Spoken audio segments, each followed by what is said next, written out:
Florent Pagny n'est pas près d'oublier sa relation avec Vanessa Paradis, et ce même si elle date d'il y a de nombreuses années.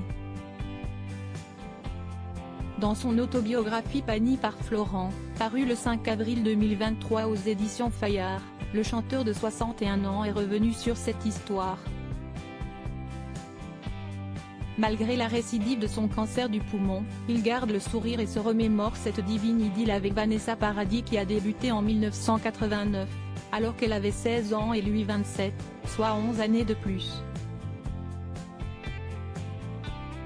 Et grâce à cette différence d'âge, cette maturité, il a pu l'aider dans des moments des plus difficiles. Il a en effet dévoilé qu'il avait sauvé celle qui est devenue ensuite la mère de Lily Rose et Jack Depp. Si est-il d'un tournage que Florent Pagny a sauvé sa dulcinée de l'époque. En effet, Vanessa Paradis devait alors tourner Noces blanches en 1980. Je reste sur place un jour ou deux, heureux pour elle de voir que l'ambiance est excellente, se souvient le chanteur et coach de The Voice. Mais quelques jours plus tard, il revient voir sa compagne évoluer sur ce tournage, et il déchante. L'ambiance n'a plus rien à voir avec ce qu'elle était. On dirait que ce n'est pas le même film, pas le même tournage. Les choses ont dégénéré. Cette histoire ne m'appartient pas, elle appartient à Vanessa. Je ne peux donc qu'évoquer mon sentiment et non tous les faits. Des choses inappropriées, visiblement très affecté par cette expérience. Florent Pagny, aujourd'hui heureux aux côtés de sa femme Azucena, continue. Ce qui est certain si est qu'il s'est passé des choses inappropriées sur ce tournage.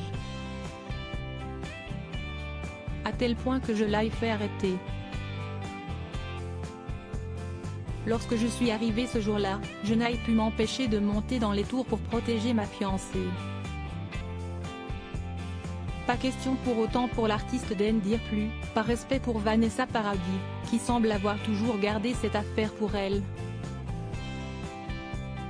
Sans porter préjudice à Vanessa, qui n'a jamais souhaité en parler.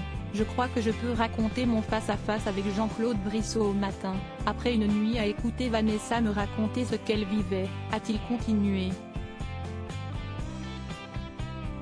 Et si est ainsi que l'on apprend que les deux hommes se sont écharpés de manière assez vive.